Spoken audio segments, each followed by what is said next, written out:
todos bienvenidos y bienvenidas. Nos place mucho que nos acompañen en este segundo conversatorio que lo hemos titulado Putumayo, Rutas hacia la Paz.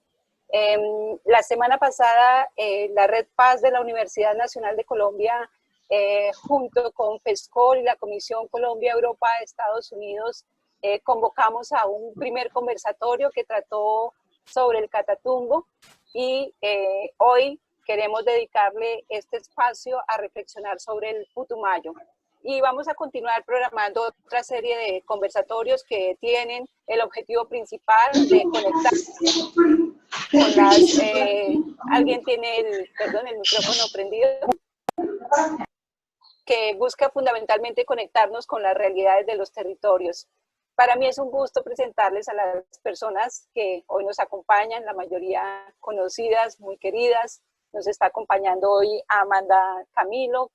Amanda Camilo es coordinadora territorial para el Putumayo y el sur del Huila de la Comisión de la Verdad. Bienvenida, Amanda. Nos está acompañando Julie Artunduaga. Julie es integrante de la Instancia Especial de Mujeres para el Enfoque de Género en la Paz y una lideresa reconocida también del territorio.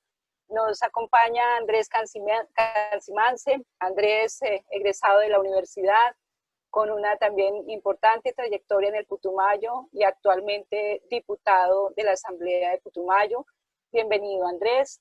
Nos acompaña el padre Campo Elías, de toda una vida dedicado al territorio. Padre Campo Elías se desempeña como director de la pastoral universitaria de la diócesis de Mocoa y Sibundoy. Bienvenido, padre. Rubén Darío Montoya Mejía, bueno, en el programa ustedes lo encuentran como Mauricio Gareca, él dice que lo llamemos como queramos, Mauricio Rubén Darío. Mauricio es consejero político del partido FARC y consejero territorial de Reincorporación. Muchas gracias, Rubén Darío, por aceptar también esta invitación. Y está Ariel Ávila, conocidísimo por todos y todas las que seguimos, estamos atentos a estos temas del conflicto armado y de la paz. Y Ariel, actualmente es subdirector de la Fundación Paz y Reconciliación. Agradecemos el apoyo de FESCOL, de la Comisión Colombia-Europa, Estados Unidos, y bueno, bienvenidos a este espacio de conversación. Voy a comentar muy brevemente cuál es la dinámica que tenemos prevista. Hemos convocado un espacio de 2 horas, de 2 a 4. Vamos a tratar de ser muy rigurosos con el tiempo. Y lo que hemos planteado es abordar básicamente 5 temas. Las personas no nos van a abordar las mismas preguntas. A Ariel y Andrés queremos que ellos nos ubiquen un poco el contexto, cuál es la situación actual de conflicto, derechos humanos en el Putumayo y también de qué manera la pandemia pues ha estado afectando esta situación en el territorio. A Rubén Darío y a Amanda Camilo queremos interrogarlos por su experiencia y el lugar que actualmente ocupan por la implementación de los acuerdos de paz en el territorio, pidiéndole a Rubén Darío que tal vez nos enfatice un poco en los acuerdos que tienen compromisos con la población desmovilizada y con los procesos de reinserción, pues dado el papel que está desempeñando actualmente. Y Amanda, nos gustaría mucho que nos pudiera conversar un poco cómo está la situación del cumplimiento de los acuerdos, fundamentalmente en lo que tiene que ver con los derechos de las víctimas del Putumayo. A Julie quisiéramos preguntarle por la situación de las organizaciones de derechos humanos, de líderes y lideresas de la región, que está pasando un poco con los líderes y lideresas en el Putumayo, y cuál es el papel también que están cumpliendo en este momento las organizaciones, y particularmente organizaciones de mujeres en el territorio. Y al padre Campo Elías, pues quisiéramos un poco para cerrar esa primera conversación, que el padre nos ayudara a precisar un poco como cuáles son signos de preocupación, pero también de esperanza que podamos encontrar en este momento en la región, en el Putumayo. Esa va a ser la primera ronda.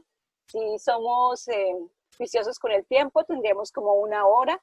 Luego les queríamos preguntar a cada uno desde el campo específico si nos pudiera plantear cuáles serían acciones urgentes, llamados urgentes que queramos hoy poner en circulación frente a las dinámicas del territorio. qué es hoy urgente en el territorio. Si el tiempo nos da, nos gustaría recibir algunas preguntas de quienes nos están acompañando hoy y dar una última intervención a algunos de los que quieran responder estas preguntas.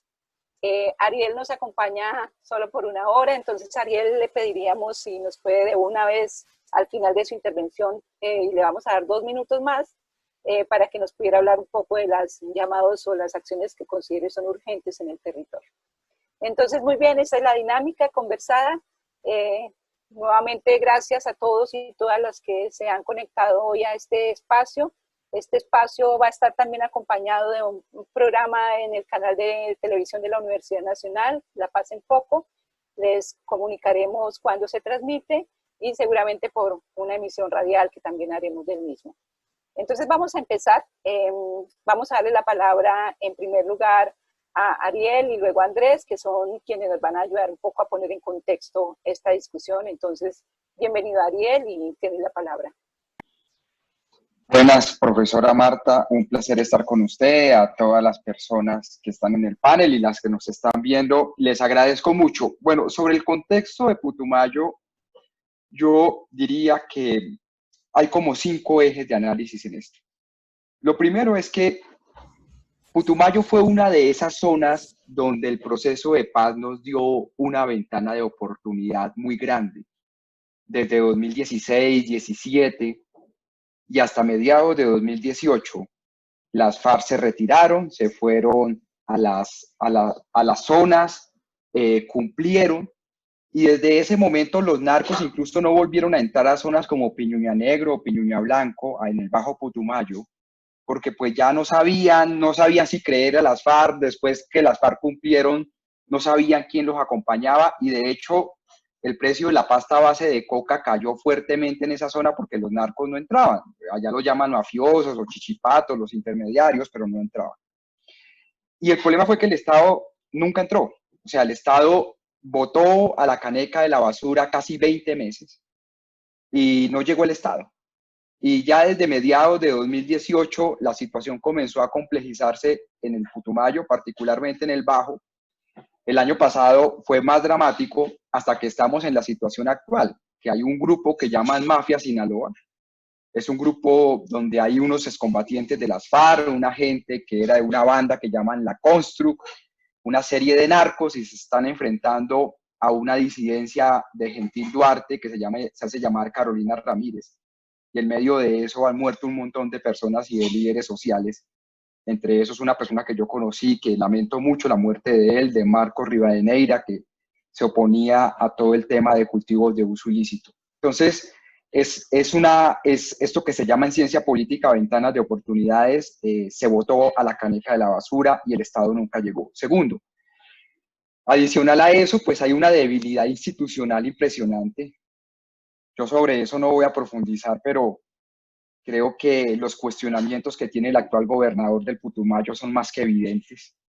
Y es muy difícil así tener una institucionalidad fuerte. Igual pasa en varios de los municipios, con alcaldes cuestionados, sin plata, categoría 6, sin que se cumplan los planes de desarrollo con enfoque territorial.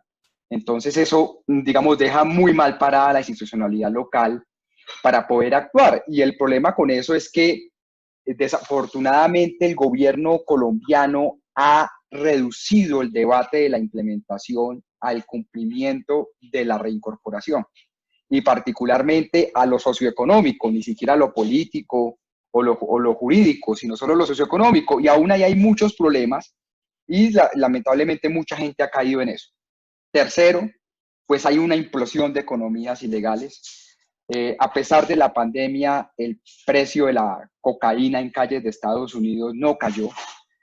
Brasil sigue demandando muchísima cocaína.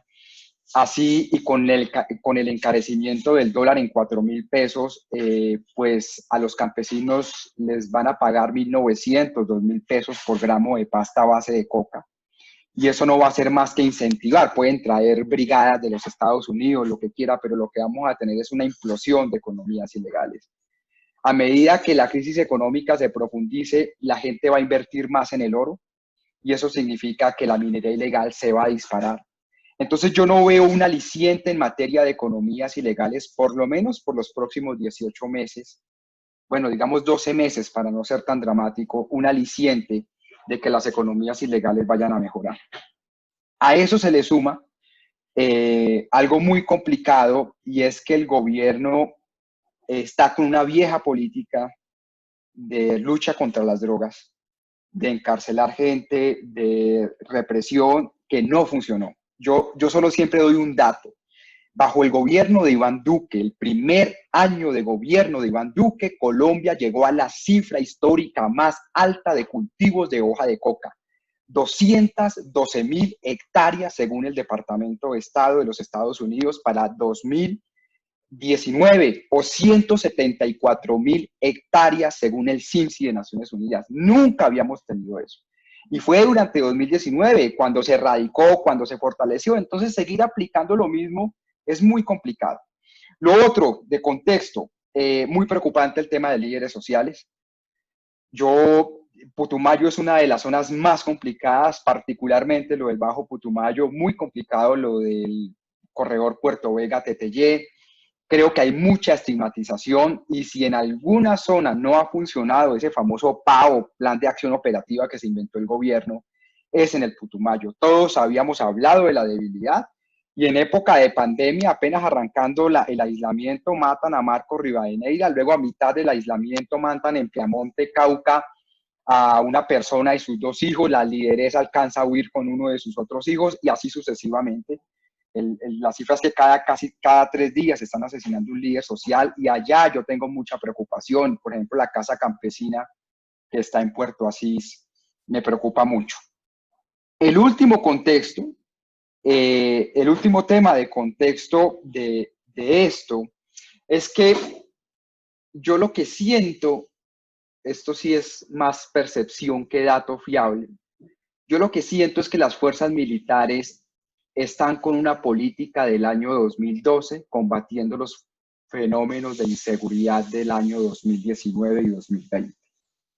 Todavía hay mucha concepción ideológica en eso, todavía la lógica del enemigo interno no les permite ver. Y a mí me asombra que esta mafia Sinaloa opera en las narices de todo el mundo y nadie la combate. Pero pareciera que se combate un poco mejor el Frente Carolina Ramírez. Entonces, esa selectividad que yo a veces siento, percibo en sectores de las fuerzas militares, no me la explico. Y el problema con esto es que esto pues se siga complicando y se siga agravando. Cierro con esto, con 2 proyecciones que yo tengo. Si es cierto que el tema de economías ilegales no va a mejorar por los próximos 12 meses, uno podría pensar que el Bajo Putumayo va a seguir incendiado por lo menos un año, y que solo hasta finales del 2021 esto se va a dar. Si a eso le sumamos un posible regreso de las fumigaciones, donde 300.000 campesinos van a salir a las carreteras de este país a bloquearlas, y una crisis económica dramática por la pandemia, mañana el DANE va a sacar las cifras de desempleo y se dice que ya van a estar en el 20%. Entonces, si usted le genera una protesta social por fumigaciones y la protesta social el otro año que venga por crisis económicas, pues la situación es más que dramática. Y un último dato, el tema de los precios del petróleo, Putumayo que depende tanto del petróleo. Pues la CEPAL acaba de decir que al menos por 2 años el precio del petróleo va a estar cotizado en $45, y el plan marco de financiación del Estado colombiano lo cotizó a $60. Eso significa menos regalías, eso significa menos ingresos. Entonces, digamos, diría yo que ese es el panorama.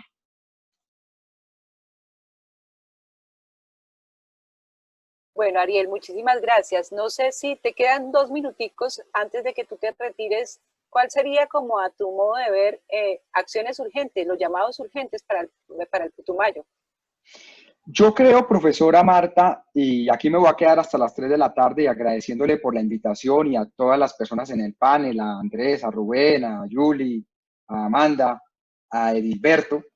Mire, yo creo que aquí hay 4 acciones urgentes que hay que hacer. Lo primero es el tema de líderes sociales. Creo que la debilidad de ese grupo llamado Mafia Sinaloa es tan evidente que lo que van a hacer es intensificar el asesinato de líderes sociales. para combatir los que promueven la sustitución de cultivos. Es decir, ningún grupo, ni el Carolina Ramírez ni el Bajo Sinaloa, es lo suficientemente fuerte para ganar la guerra y someter la población. Entonces, lo que van a hacer es seguir asesinando líderes sociales. Entonces, hay que hacer un programa especial para protección de líderes sociales. Lo segundo es cumplir el proceso de reincorporación. Ya hemos venido avanzando con la cooperación internacional, el señor Archila, al menos en eso, tiene cierta eficacia, pero hay que cumplirle a la gente, porque a la gente de las FARC le están ofreciendo plata, les están mandando mensajes todos los días, y es gente que está en una situación muy difícil, entonces hay que cumplir. Lo tercero, hay que cumplir en las comunidades, el tema del presupuesto pues, va a ser muy difícil, pero a unos mínimos de los planes de desarrollo con enfoque territorial sí habría que cumplirlos. Y esos mínimos pues tienen que ser discutidos con la sociedad colombiana. Y lo cuarto es un mensaje para la ciudadanía, es decir, hacer control político en Putumayo. Todos los escándalos que hemos visto con el tema de la contratación, con el tema del PAE, en los cuales estaría metido el señor gobernador, pues eso es muestras que la población tiene que saber votar y saber hacer control político. Pero urgente el tema de líderes sociales. Ok, Ariel, muchas gracias. Bueno, pues a continuación, Andrés Cancimance nos puede ampliar un poco la mirada. Creo que puede ser muy complementario a los puntos que ya planteó Ariel. Andrés, para quienes se acaban de conectar, lo presento. Andrés, es actualmente diputado de la Asamblea del Putumayo. Entonces, Andrés, te escuchamos. Bueno, profesora Marta, muchas gracias por la invitación y también un saludo muy especial a las personas que están aquí compartiendo este conversatorio y a las personas que están conectadas en Facebook Live. Qué bueno que conversemos sobre Putumayo. Sí, yo pienso que Ariel nos proporciona un contexto bastante preciso de lo que está ocurriendo en Putumayo. Quizá yo me voy a detener un poco en algunas cifras que se han venido circulando en torno a este departamento. Primero, pues retomar que Indepaz hace muy poco sacó un informe sobre asesinato de líderes en todo el país y fíjense en que Putumayo se ubica en el tercer lugar. Primero está el Cauca, luego Antioquia y luego Putumayo, y en ese mapa de asesinatos de estos liderazgos, Putumayo reporta 10 casos en lo que va solo corrido de este año. Y eso es extremadamente grave para un departamento como Putumayo, pues porque el asesinato a los liderazgos, la persecución y las amenazas incluso, pues fracturan muchos de los procesos sociales que vienen históricamente desarrollándose en el departamento. Aquí hay una red departamental de derechos humanos y la red departamental ha venido haciendo un ejercicio de registro de distintos asesinatos y pues según los datos de esta red, pues supera el número de asesinatos al que da Indepaz, sin decir que lo uno está bien o que no está mal, no estoy diciendo eso. Pero fíjense en que en esta revisión de asesinatos de personas en general, de los que se han reportado, hay 2 meses en lo que va de corrido del año donde se asesinaron muchas más personas. El primero es enero de 2020. En enero de 2020 al menos se reportan 9 personas en Putumayo. Ahí hay un caso, digamos, emblemático del asesinato de una líder comunitaria que estuvo participando incluso en todos estos procesos de construcción de los PEDEPS, que es la líder Gloria Ocampo del municipio de Puerto Guzmán. Ella fue asesinada el 7 de enero. Y fíjense en que entonces enero comienza en Putumayo con una serie de asesinatos y varios de ellos, la mayoría de ellos, pues tienen directa relación a que participaron en la formulación de los planes de desarrollo o que se encuentran en proceso de exigencia de derechos, sobre todo a la sustitución voluntaria de cultivos de coca y a los procesos relacionados con la tierra. Entonces, esa es una característica. Pero luego el pico más alto en lo que va de corrido de este año se presenta justamente en marzo, ya cuando iniciamos la pandemia como tal, ¿no? Y ya Ariel lo planteó, el asesinato pues de uno de los líderes más emblemáticos, Marcos Rivadeneira, se da justamente en el mes de marzo. Pero marzo, según esta red de derechos humanos, asesinaron alrededor de 11 personas, son casos reportados. Algunos de ellos tienen directa relación con procesos de liderazgo comunal, con procesos organizativos locales, y dentro del mapa de esta, digamos, larga lista de asesinatos, pues algunos municipios del Bajo Putumayo son los que más están impactados, ¿no? Entre ellos Puerto Asís, el corredor Puerto Vega-Tetellé, por supuesto, Puerto Guzmán. Enero prácticamente se concentró esta lista de personas asesinadas en Puerto Guzmán, ¿no? Entonces son municipios bastante rurales, digamos también Puerto Guzmán pues con frontera con el Caquetá, por ejemplo.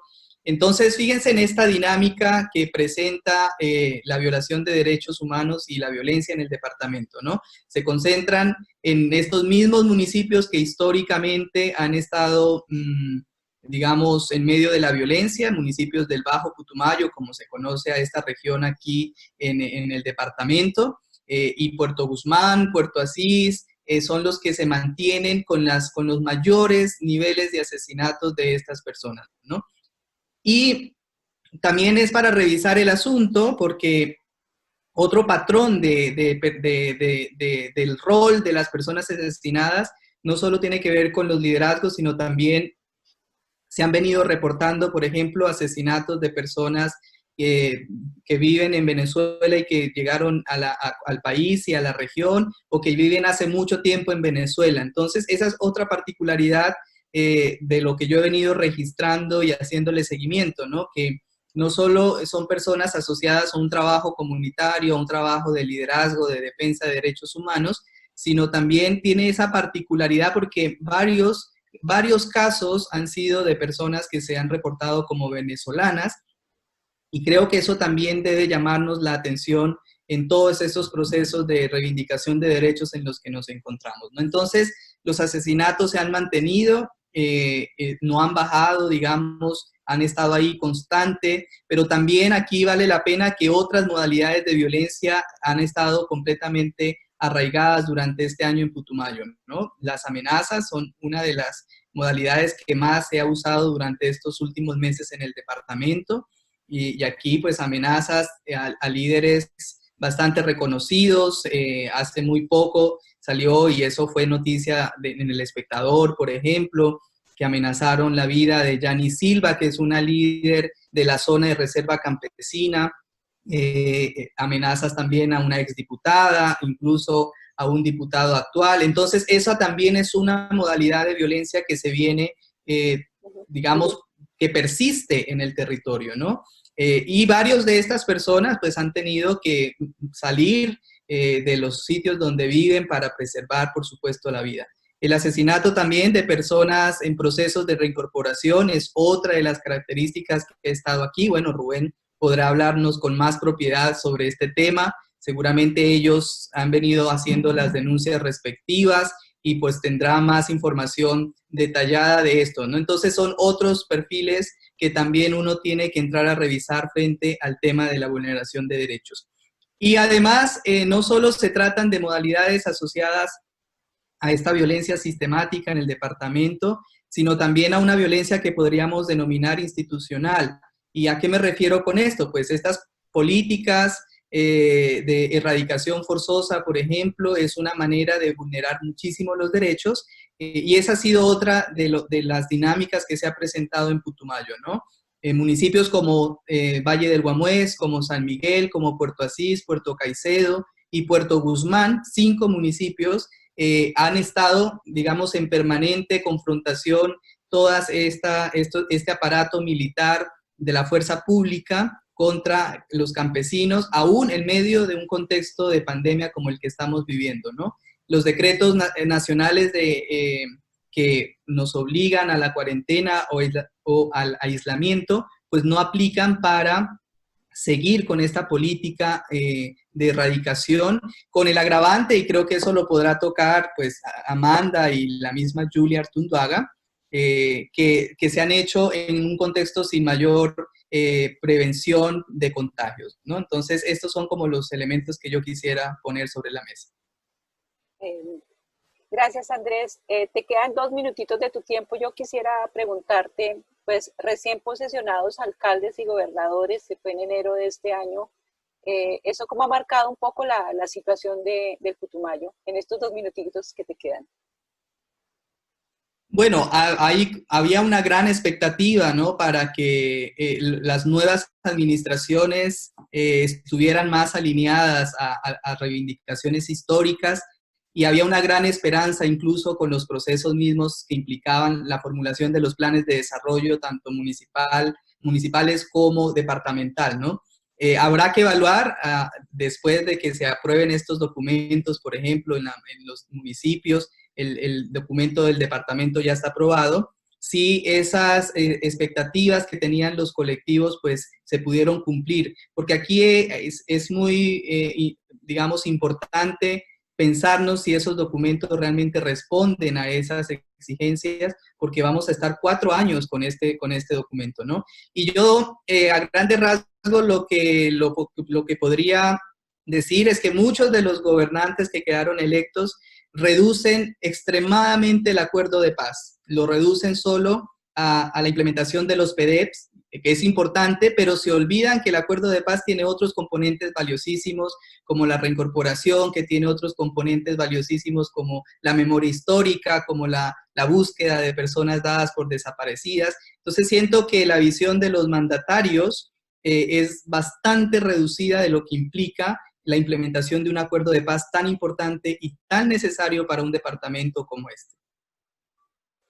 Bueno, muchísimas gracias, Andrés. Muy, muy juiciosos todos con el tiempo. Vamos un poco para continuar el hilo de la discusión a Rubén Darío. Para quienes llegaron, vuelvo a presentar a Rubén Darío. Rubén Darío es consejero político del partido FARC y consejero territorial para la reincorporación. Rubén Darío, muchísimas gracias por acompañarnos y pues quisiéramos, dado tu lugar, básicamente que nos ayudaras a ampliar un poco cómo está este proceso de implementación de los acuerdos en lo que tiene que ver con la población desmovilizada y los procesos de reincorporación. Bienvenido, Rubén Darío. Gracias, Marta. Reiterar para todos un saludo fraternal y agradeciéndote por la invitación. Comienzo por decir que cuando estábamos en los diálogos, en las conversaciones y la negociación en La Habana, pues nosotros éramos conscientes y estábamos convencidos que hacer un acuerdo no era fácil, pero que iba a ser mucho más complejo y más difícil su implementación, en la medida en que nosotros conocemos a esa clase política dirigente de este país que ha sido renuente, que ha sido contraria a todo tipo de cambios, de transformaciones progresistas y democráticas. Eso lo hemos visto pues nada menos que en el campo político. Es como aquí ha sido imposible aprobar una reforma política que cambie las costumbres esas de la pequeña mecánica, de la politiquería y de todas esas particularidades y elementos que hacen de la política colombiana una política mezquina, ¿sí? Entonces, hemos visto cómo en el campo nacional, a nivel nacional, ha sido muy compleja la implementación de los acuerdos, como desde el gobierno pues se impuso una política de simulación en donde a través de los medios y de una fuerte campaña propagandística se le hace creer al país que el gobierno está cumpliendo con los acuerdos, pero que no, realmente no, en la práctica social, eso no, es muy diferente la realidad. Entonces, pues en el territorio pasa algo muy, muy similar, porque si desde el gobierno nacional no hay voluntad política para cumplir con la palabra empeñada, que esos acuerdos, pues en fin de cuentas, lo que buscan es la reconciliación de la familia colombiana. El tema de la reforma política lo que busca es abrir espacios para que esa población que ha sido marginada y excluida históricamente, por lo menos tenga posibilidades, ¿sabes? Se abra esa, como dice Ariel, esa ventanita de oportunidad para que esos sectores marginados puedan también emitir su voz y opinar y participar de la política en condiciones de garantías. De igual manera, pues, digamos, en el territorio, en materia de garantías políticas para la oposición y directamente para nuestro partido, pues nosotros sentimos que no hay unas garantías reales, que no hay unas garantías efectivas, que aquí para uno hacer política la hace pero con mucho temor, ¿sí? Ya han tocado el tema de asesinato sistemático de líderes sociales y de excombatientes de las FARC, de reincorporados. Nosotros, en lo que va de estos 3 años y medio, tenemos 31 muertos acá en el departamento del Putumayo. De manera pues que, y esto es bastante grave en la medida, digamos, de que una de las causas para que se hubiera originado el conflicto armado y para que un sector de la población colombiana se hubiera levantado en armas contra el Estado fue la falta de garantías políticas, fue esa democracia restringida, ¿sí? Fue esos límites que le impusieron a la democracia y fue también esa concepción de la seguridad nacional que en cierta medida de la cual se apropió el Estado y las fuerzas militares. Entonces eso es muy grave porque nosotros dimos el paso del acuerdo de paz convencidos de que estábamos en una dirección correcta. Era que era necesario acabar con esa larga confrontación política y militar para abrirle paso a una nueva etapa de nuestra sociedad colombiana mucho más civilizada, mucho más tolerante, pero hoy vemos que, digamos, en ese campo de las garantías políticas no es mucho lo que se haya avanzado, es muy poco lo que hay para mostrar en materia de garantías políticas.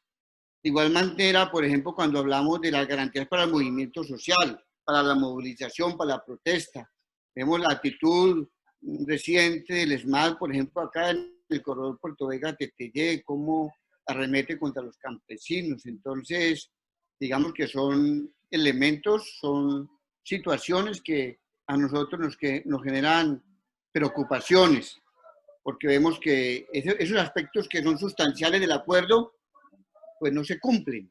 Entonces, en esa medida, a nosotros nos va generando como una preocupación muy profunda. De igual manera, en tema de tierras, pues hasta ahora, de la reforma rural integral en el territorio, pues se puede uno preguntar, bueno, el fondo de tierras que se comprometió el gobierno acá en el Putumayo no se ha implementado, ¿sí? Aquí no vemos la política de créditos y de subsidios para el campesino, para que el campesino pueda adelantar, digamos, hacer esa conversión económica de lo ilícito a lo lícito.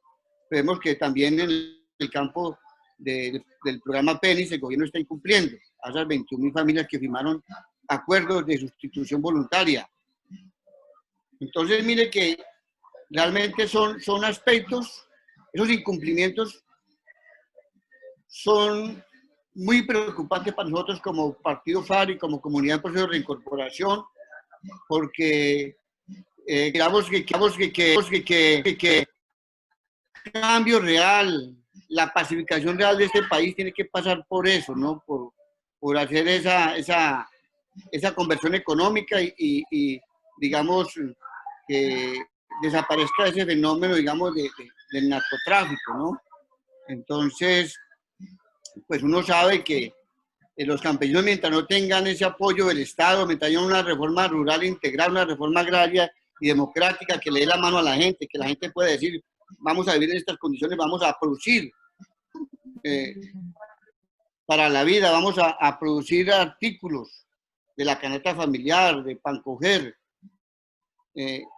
Mientras haya garantías del gobierno, eso es muy importante, pero mientras el gobierno asuma esa actitud de incumplir, va a ser muy complicado y seguramente van a persistir, digamos, fenómenos como los que se viven aquí en el Putumayo, que ya los han manifestado, que son generadores de múltiples formas de violencia.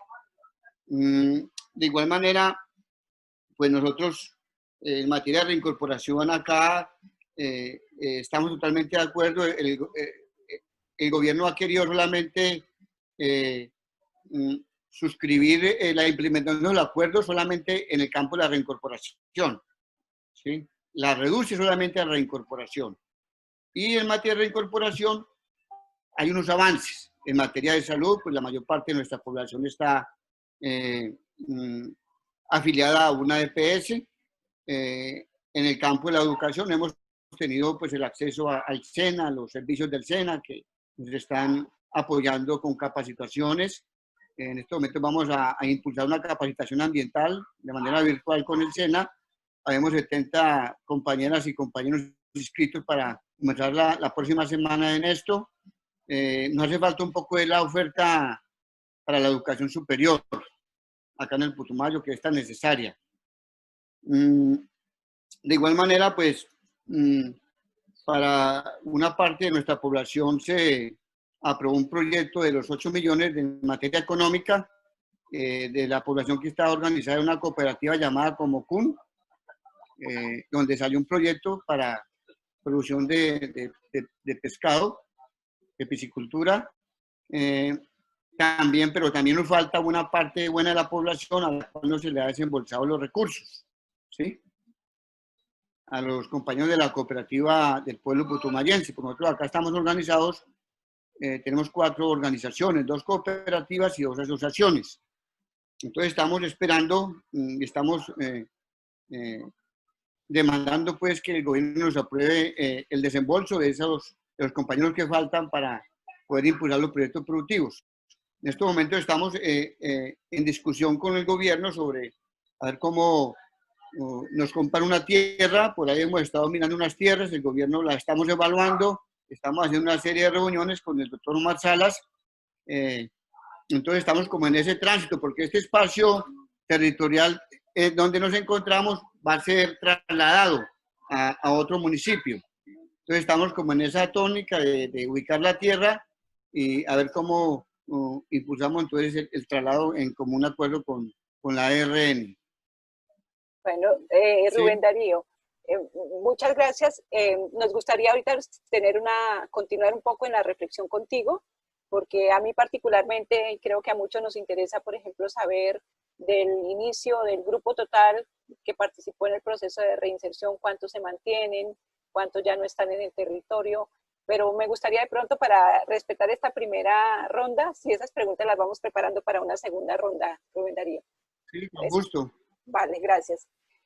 Amanda, bueno, Amanda Camilo, la vuelvo a presentar. Amanda Camilo, además me place mucho porque es egresada de nuestra especialización de Acción Sin Daño y Construcción de Paz, una mujer muy reconocida y comprometida y actualmente coordinadora territorial del Putumayo y sur del Huila de la Comisión para el Esclarecimiento de la Verdad. A Amanda le hemos pedido que nos colabore un poco reflexionando sobre el cumplimiento de los acuerdos en lo que tiene que ver con compromisos de las víctimas del conflicto. Entonces, tiene la palabra Amanda. Buenas tardes, profe Marta. Me alegra muchísimo una vez más pues, poder interactuar con usted y con todos los compañeros y compañeras que estamos en este conversatorio.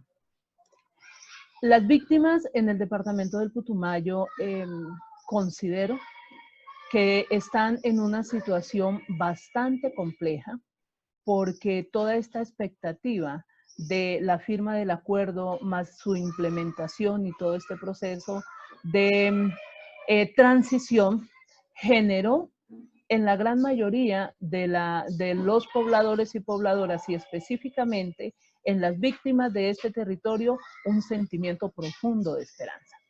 Un sentimiento tan profundo de esperanza que se evidenció de manera supremamente clara con todo el respaldo al plebiscito.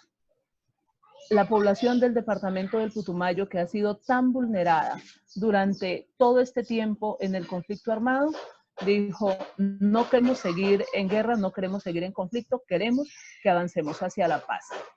Pero en este momento, retomando la palabra de muchas de las palabras de ustedes que me han antecedido, miramos que muchas de estas víctimas en este momento están en un camino hacia perder esa esperanza de tener un departamento en paz, un departamento con toda su cosmovisión y su cosmología amazónica y unas poblaciones que realmente entienden qué es vivir en la Amazonía, qué es vivir en el piedemonte amazónico y qué es vivir también en la zona andina.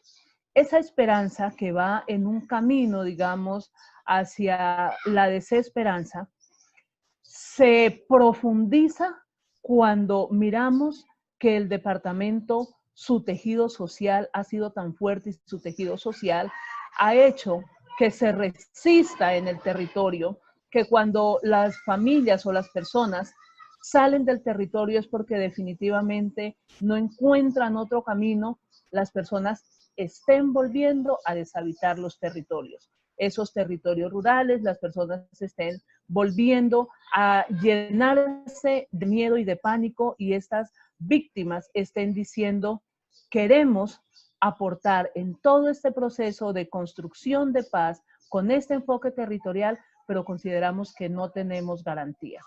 Las víctimas lo expresan en diferentes espacios que siguen siendo perseguidas, que siguen encontrando en muchos de los programas del mismo Estado una invisibilización de la realidad que se está viviendo en el departamento del Putumayo y también estas víctimas que quieren aportar a la construcción de paz en este territorio están quedando acorraladas, por un lado, por todo el tema del incumplimiento estatal, tanto en el punto 4, en el punto 5, en el punto 2 de participación política, como también de todas estas estructuras y de todos estos grupos que insisten en los territorios donde están llegando otra vez a que las poblaciones, las personas allí, habitantes, deben de avanzar o contribuir o seguir en el camino de la siembra de lo ilícito y eso los pone realmente en una situación demasiadamente crítica. Muchas de las víctimas que venían con muchísimos anhelos y muchos espacios de estar, de participar en las mesas de participación departamental y municipal de las víctimas, en muchas ocasiones están diciendo no queremos estar allí, nos estamos volviendo un foco para la persecución.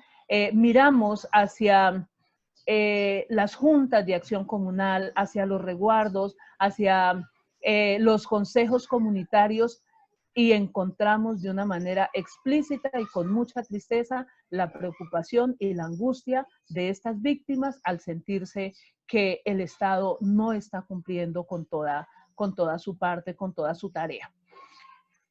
Con respecto a los derechos de las víctimas, pues yo sí quiero también traer aquí a esta conversación, y es que en el acuerdo de paz se visibiliza con mucha fuerza la creación del sistema integral de verdad, justicia, reparación y garantías de no repetición para las víctimas. En el departamento del Putumayo, pues contamos con la Casa de la Verdad, para la territorial Putumayo Sur del Huila, en Puerto Asís, contamos también con la Casa de la Verdad para la Macroamazonía, tenemos el enlace de JEP y tenemos también la coordinación de la unidad para la búsqueda de personas dadas por desaparecidas.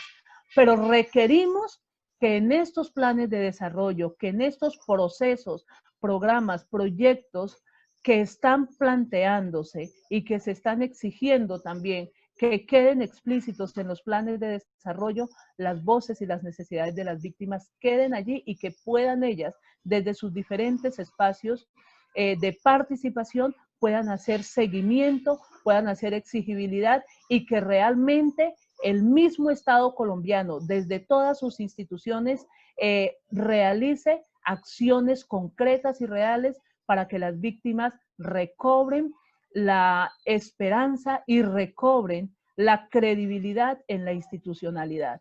Cuando estas personas refieren no creer en la institucionalidad, es bastante difícil que se puedan avanzar o que ellas estén en un marco de creer que sus derechos están siendo resarcidos. Entonces yo considero que es importante que miremos, que reflexionemos y que entre todos y todas busquemos esas estrategias de entrar a la incidencia con la institucionalidad, porque es responsabilidad de todos y todas la construcción de paz en este territorio. Amanda, muchas gracias. Te quedan unos minuticos y yo quisiera aprovecharlos. Pues tú que tienes, participas del espacio de coordinación interinstitucional de las entidades de la JEP, de la Unidad de Búsqueda de Personas Dadas por Desaparecidas. Sabemos que Putumayo ha sido un departamento fuertemente golpeado por la desaparición forzada, entre otras. Y en medio de esa desesperanza que mencionas, ¿cómo ves el quehacer de estas tres entidades? ¿Cómo ves en términos de lo que han podido realizar hasta este momento? Pues, profesora Marta, muy interesante su pregunta y valga el espacio para plantear aquí lo interesante de esta articulación interinstitucional de las entidades del sistema, pero también de otras instituciones que en sus mandatos tienen la tarea de contribuir a la construcción de la paz. Sabemos específicamente que el mandato de cada una de estas instituciones pues tiene un referente, tiene un marco legal constitucional, pero las víctimas aquí en el departamento del Putumayo se están acercando, nos están buscando, están encontrando en estas instituciones realmente espacios de respeto, de escucha, de poder contar de manera directa su verdad sobre lo que ha pasado en el conflicto armado, pero también estamos encontrando con muchísima fuerza y es que la gran mayoría, podríamos hablar de un 70% aproximadamente de las personas que las hemos podido escuchar como víctimas, este 70% de las personas refieren personas desaparecidas, sean sus familiares, sean sus vecinos, sean personas que integraban sus asociaciones, pero el índice de desaparición forzada en el marco del conflicto armado en el departamento del Putumayo es bastante fuerte y requerimos desde allí apalancarnos, acompañarnos y poder dar respuesta efectiva a las víctimas en este hecho que es tan cruel y tan doloroso. También, pues, quiero mencionar que en esta articulación, el ejercicio que se ha venido realizando con la ARN, el ejercicio que hemos venido realizando con el Instituto CROC, el ejercicio que hemos venido realizando con el enlace de la Oficina para el Alto Comisionado para la Paz, la misión de verificación, creo que todo esto nos ha ayudado a estar de manera constante haciendo lecturas sobre el contexto, lecturas sobre lo que pasa, cómo avanza la implementación de esos acuerdos aquí en el territorio y nos ha permitido de alguna manera tomar decisiones acertadas para cuidar los equipos, para cuidar las víctimas y para aportar de manera contundente en este camino de tránsito del conflicto hacia la paz. Muchísimas gracias, Amanda. Bueno, ahora para continuar en esta ronda que nos está como planteando una mirada general de lo que ocurre en el territorio, nos acompaña Yuli Paola. Yuli Paola es integrante de la Instancia Especial de Mujeres para el Enfoque de Género en la Paz. Yuli, una mujer activa, reconocida también por su liderazgo. Con Yuli hemos querido poner el acento un poco en la mirada en las organizaciones sociales, cómo está la dinámica de las organizaciones sociales en este momento en el territorio y particularmente frente a las organizaciones de mujeres. Entonces, Yuli, te escuchamos. Bueno, buenas tardes para todas y para todos. Bueno, un saludo muy especial pues a todos los compañeros panelistas. Un agradecimiento especial, profe Marta, a usted, a la Universidad Nacional, a FESCOL por abrir la posibilidad de que podamos contarle a Colombia y bueno, y al mundo también de cuál es la situación en la cual hoy se vive en nuestra región andino-amazónica, en el departamento del Putumayo.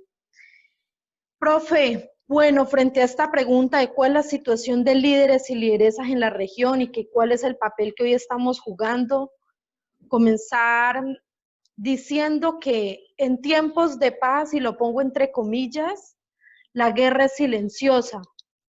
Y en tiempos de cuarentena, esa guerra se ha hecho mucho más silenciosa. Y comienzo diciéndolo porque la paz generó muchas expectativas en este territorio, unas expectativas que hoy todavía con medios de comunicación este gobierno nacional pues ha intentado mostrar como si dicha paz estuviera materializando en los territorios.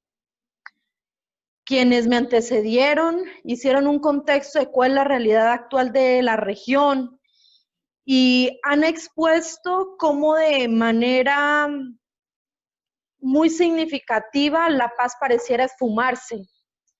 Y pareciera esfumarse además con una complicidad del Estado, del gobierno nacional. Pareciese que hubiera unas intenciones directas por desmembrar al movimiento social, por desmembrarlo como se hizo en otros momentos de la historia cuando liderazgos y organizaciones sociales nos movilizábamos en la exigencia de derechos. Esta región del país ha sido una región que ha contado con liderazgos muy importantes que venimos exigiendo, además hace muchas décadas, también compañeros que hoy ya no están con nosotros, pero que vienen desde las marchas cocaleras del 96 y que finalmente esas exigencias que se plasmaron en ese momento, varias de estas se vieron recogidas en el acuerdo de paz y que por tanto significó esa esperanza. Pero mire lo que pasó en ese momento del 96, después de esas grandes movilizaciones, llegó el 98, llegó el 2000, llegan los grupos paramilitares a este territorio y comienzan a desmembrar el movimiento social. Y lo desmembran al punto de que las organizaciones sociales en ese momento desaparecieron, los liderazgos tuvieron que opacarse para poder resguardar sus vidas.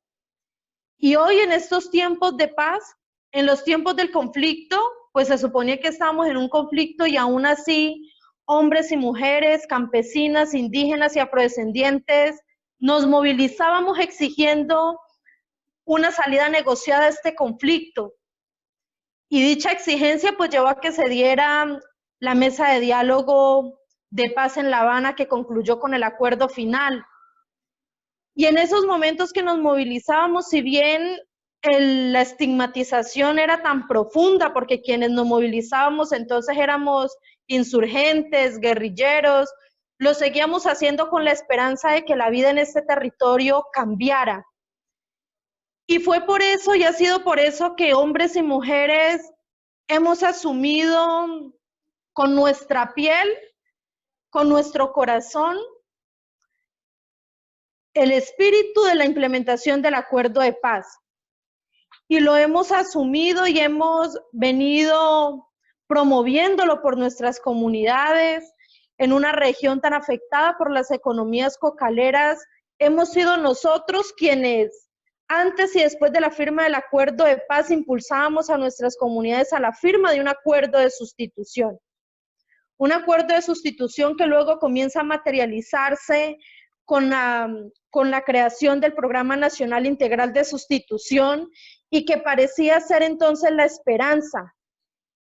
Y que esa esperanza fue acogida por nuestras comunidades y que creyeron en nosotros y en nosotras quienes lo promovíamos.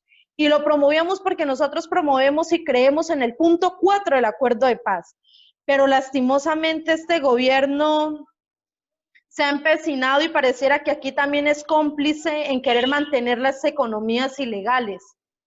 Porque, bien lo decía Ariel, tuvo aproximadamente 20 meses para que comenzara a llegar el gobierno nacional y todas sus agencias e institucionalidad implementadora para que esa paz de la que tanto hemos hablado y que quedó plasmado en el acuerdo de paz se materializara.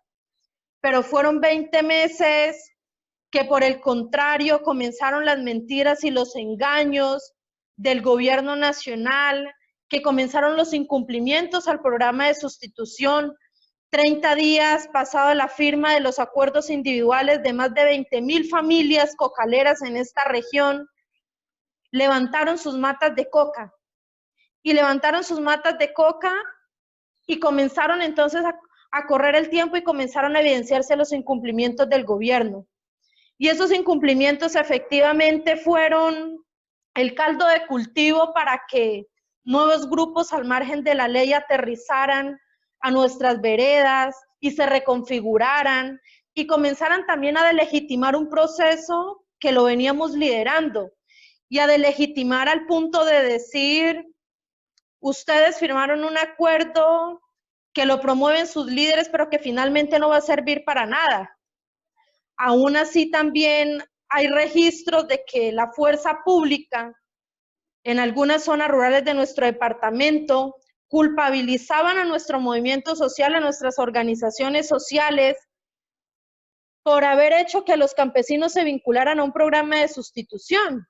O sea, también queriendo poner a las comunidades en contra de los líderes y de las lideresas que hemos creído en ese punto 4.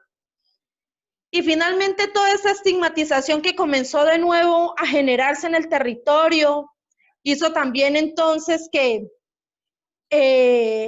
digamos que dar el espacio para que comenzara de nuevo la ampliación de los cultivos, pero además también nuevas personas que llegaron, ¿no? Porque hoy en las veredas donde estaban 60 familias asentadas, que persistieron todo este conflicto armado, ahorita vemos en comunidades donde hay más de 200 familias, nuevas personas que han llegado y que han llegado precisamente por el auge cocalero.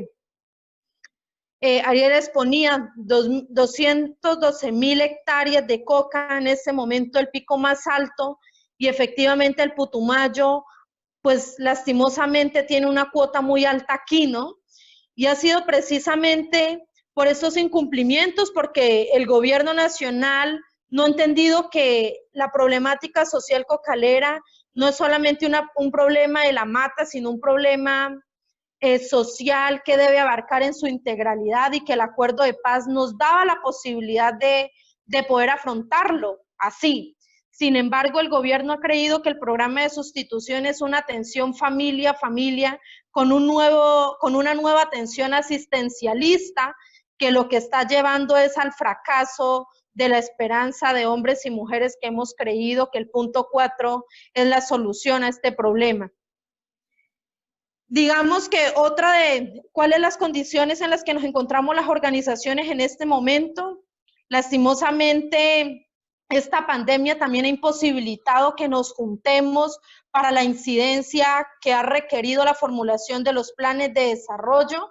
Las comunidades rurales pues no tienen las condiciones de cómo participar, de cómo llegar a los espacios de participación que se deben dar para allí poder aterrizar toda la política integral de la implementación del acuerdo de paz.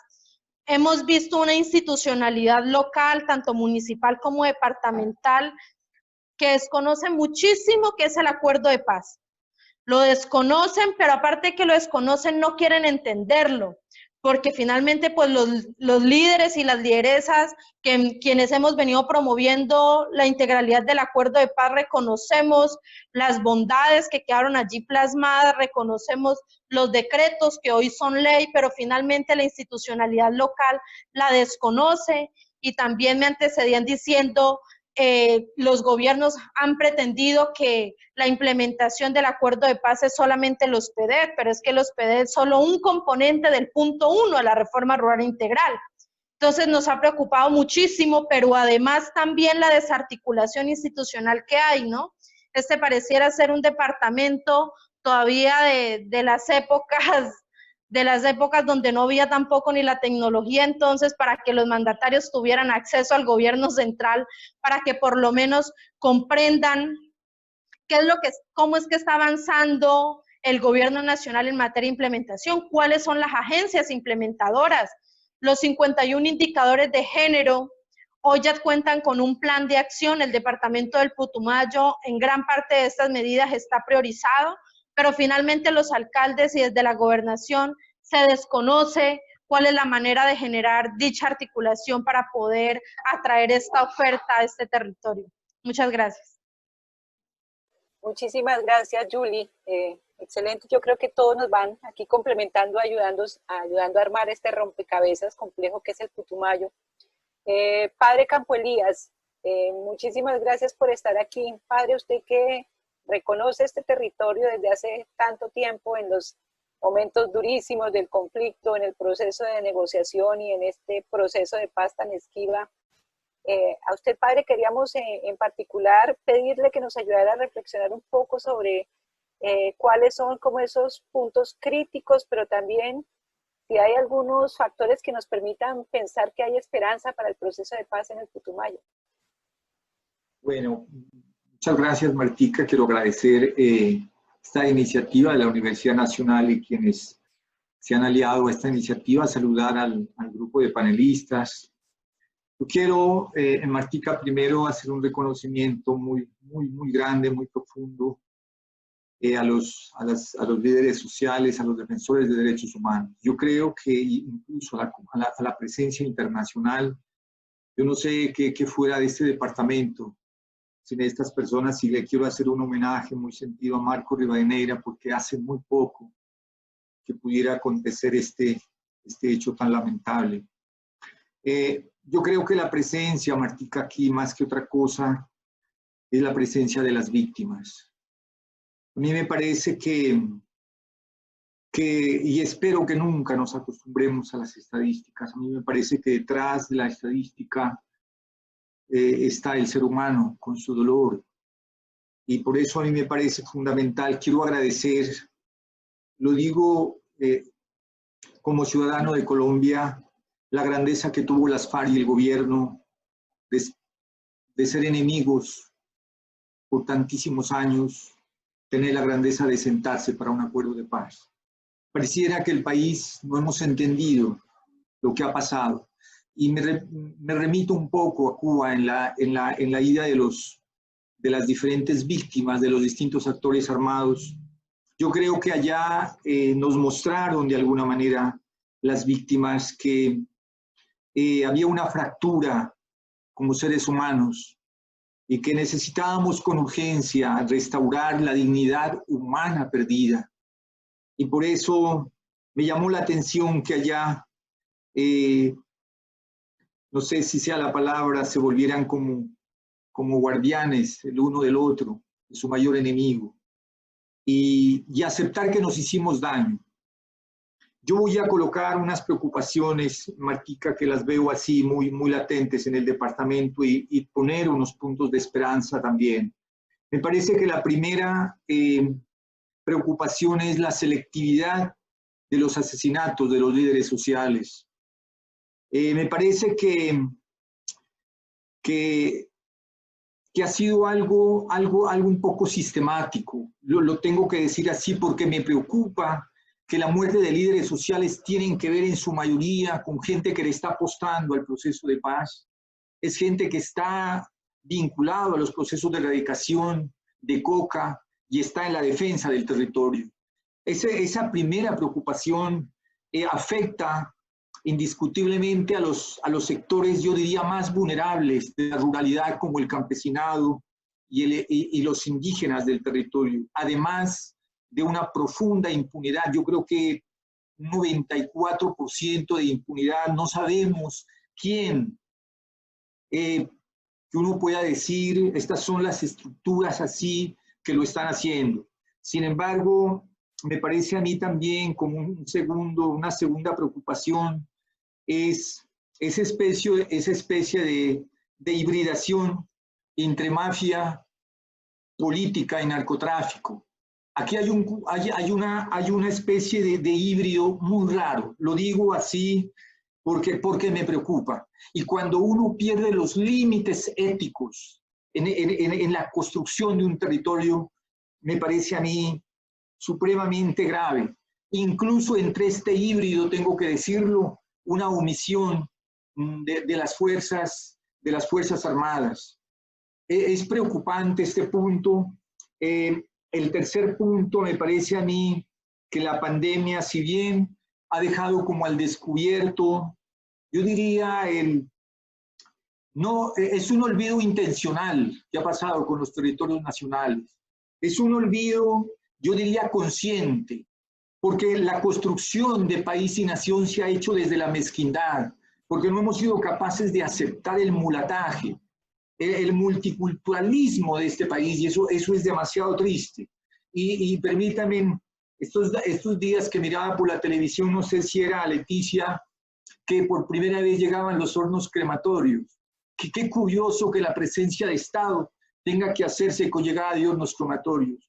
Pero a mí me parece que esta pandemia, además de desvelar la realidad del departamento en su realidad cruda, a mí me parece también que ha permitido que se pueda dar el tema de las fumigaciones y que se pueda incrementar el asesinato de líderes sociales. Es decir, la pandemia no puede ser en este momento la excusa ni para fumigar ni para que haya asesinatos de líderes sociales. En una otra preocupación que yo la alcanzo a percibir y ya también la notaban en este conversatorio, a mí me parece que la paz territorial es una oportunidad única. No sé, les digo de verdad, cuándo volveremos a tener una oportunidad como estas. Y por una razón, porque me parece que el espíritu del acuerdo, después de la brutalidad de 50 años de matarnos, de hacernos daño, toma la decisión del no matarás. Y ese no matarás me parece a mí que es un aporte a la humanidad, de un país que intenta hacer los cambios por la vía muy distinta a la vía de las armas. Por eso yo les decía al comienzo, elogio enormemente que se hayan sentado dos enemigos de tantas décadas. Quizá Colombia no hemos entendido el paso trascendental que se ha dado en este país. Yo creo que esa apuesta del no matarás me parece a mí que nos permite proponer desde luego desde el territorio la incrementación del acuerdo. Tengo una preocupación también, Martica, que la tengo que poner aquí y que sé que si bien no quedó dentro del acuerdo de paz, me parece que es un punto neurálgico, que ojalá con el tiempo y con masa crítica en Colombia seamos capaces nosotros de que alguien pueda hacer realmente una reforma agraria. En el Putumayo hay mucha gente que no tiene titulación de tierras. Tenemos campesinos que no tienen tierra y no tienen titulación de tierra. O sea, mientras no se resuelvan unos problemas neurálgicos, va a ser muy complejo la implementación del acuerdo. Y tengo otra preocupación última. A mí me parece que, y con algunas excepciones, por supuesto, algunas personas de la vida política, gobernaciones, alcaldías, creo que siguen aún con vientos de guerra. Me preocupa eso porque escuchaba para el Alto Putumayo la implementación de una base militar. Yo me hacía una pregunta y digo, ¿cómo es posible que hoy, habiendo unas necesidades tan importantes para el departamento, como por lo menos tener la mínima capacidad en una pandemia como estas, donde tenemos que bregar a que no mueran los viejos, pero entre la muerte de los viejos están nuestros líderes ancestrales, porque se perdería, les digo, saberes y epistemologías grandísimas de esta Amazonía, se esté pensando en una base militar?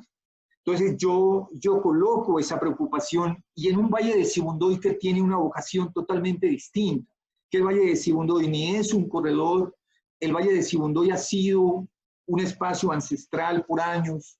Aquí hemos tenido, si bien hubieron momentos, yo diría, específicos de violencia, pues siempre ha sido un espacio de construcción de paz y de armonía.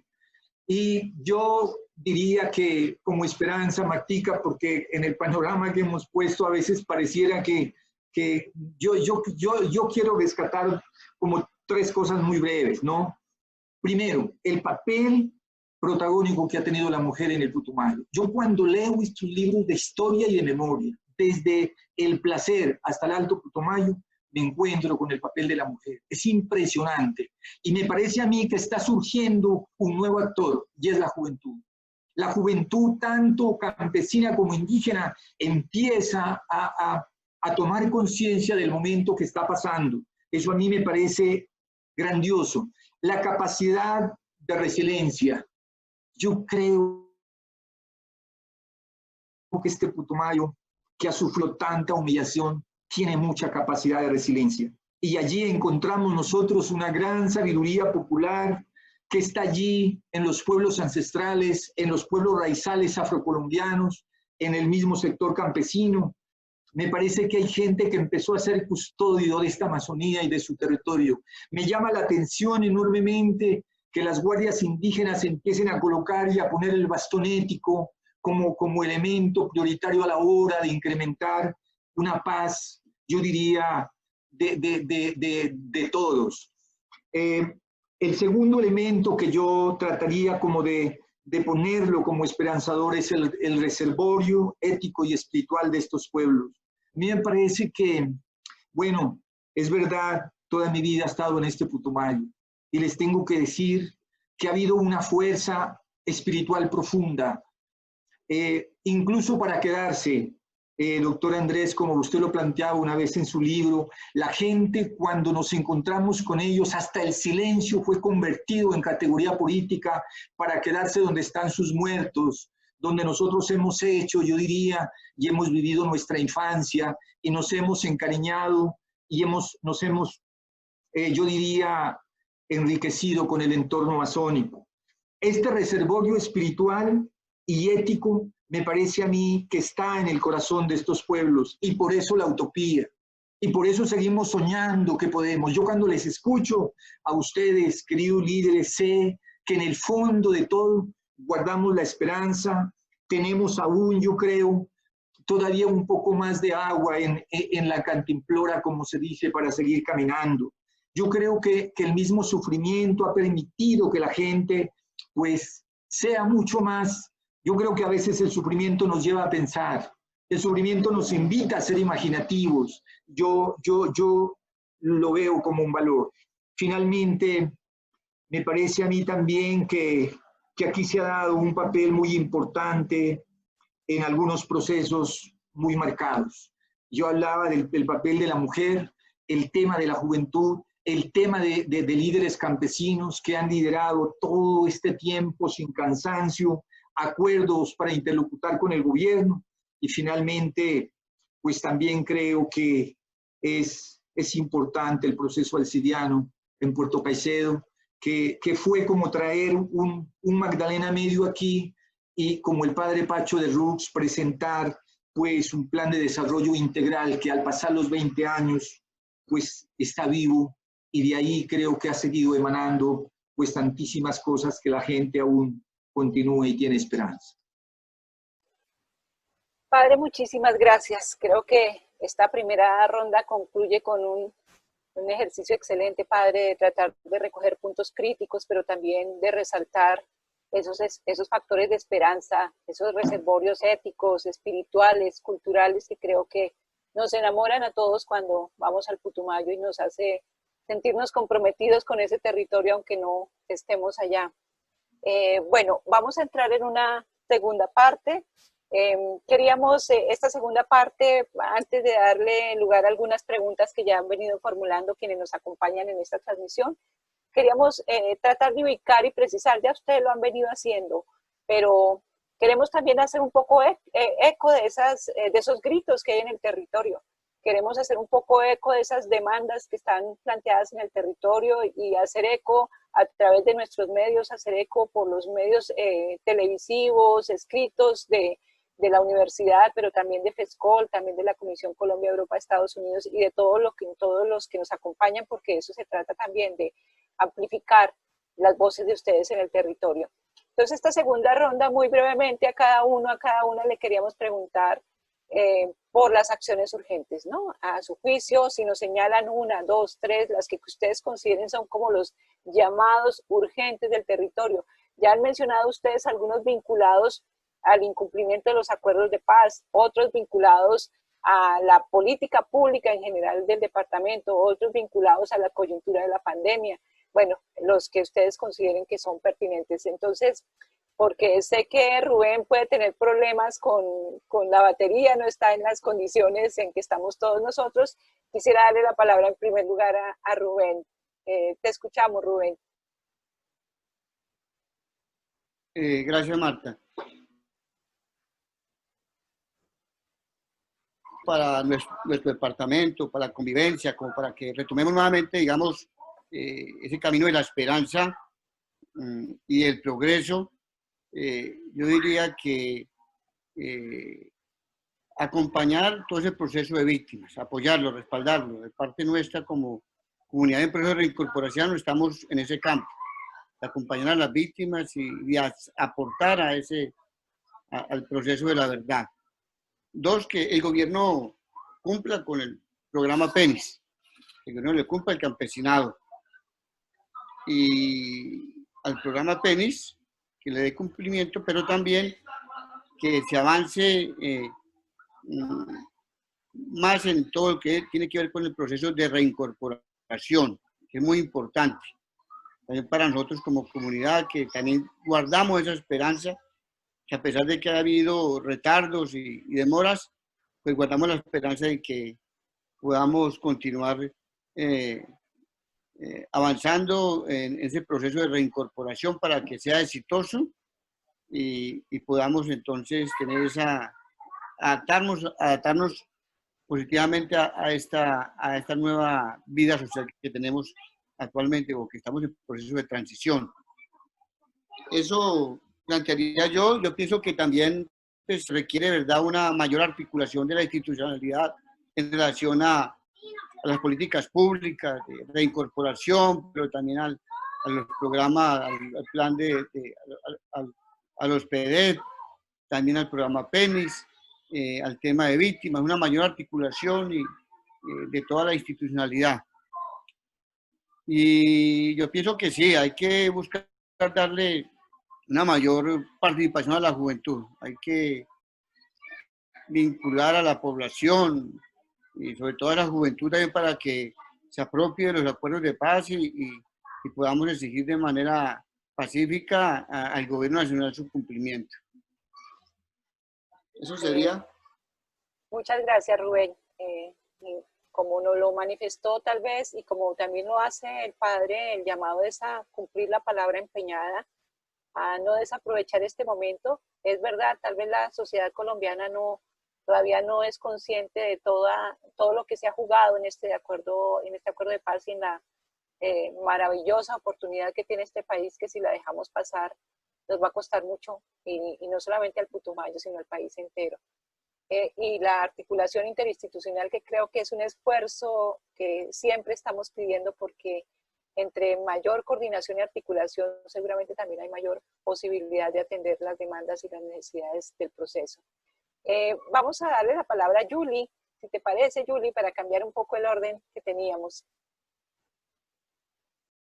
Bueno, profe, frente como esas acciones urgentes y además los retos que tenemos la sociedad, la ciudadanía, pero además también para que desde ese ejercicio ciudadano podamos hacer también la exigencia. Desde estos territorios es importante que la sociedad colombiana nos acompañe. Yo creo que esas acciones de acompañamiento y de visibilizar también son acciones de autoprotección para nosotros, ¿no?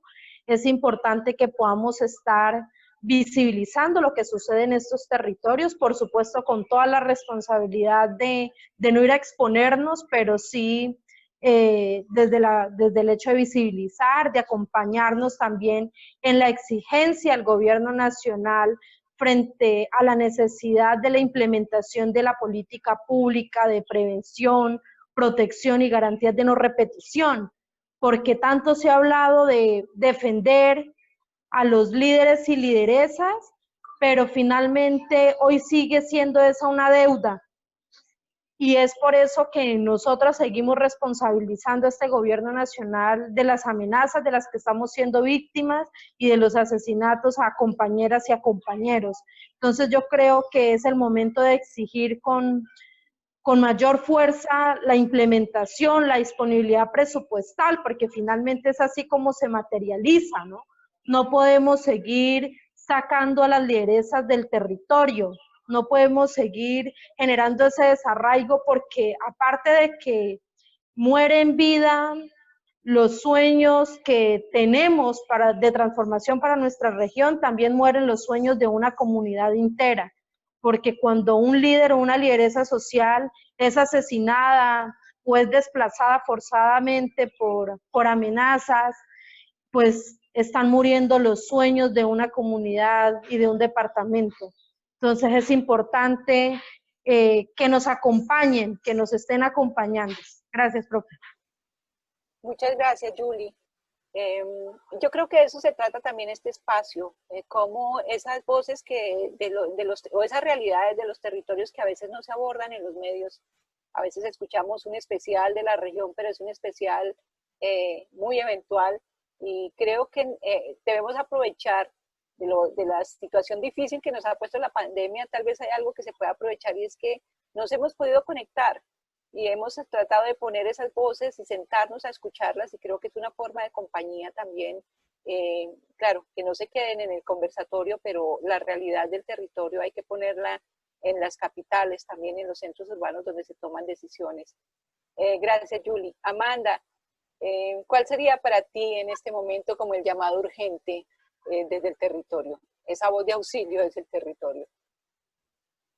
Bueno, creo que hay varios llamados, pero quiero empezar poniendo como el llamado más urgente, es que desde todos los niveles, desde todas las plataformas, desde todos los espacios, desde todas las comunidades, abracemos y acompañemos a los líderes y lideresas del departamento del Putumayo y a sus procesos. No solamente los líderes y las lideresas, sino sus procesos, que han sido, como lo mencioné anteriormente, han sido la base para resistir y no abandonar el territorio.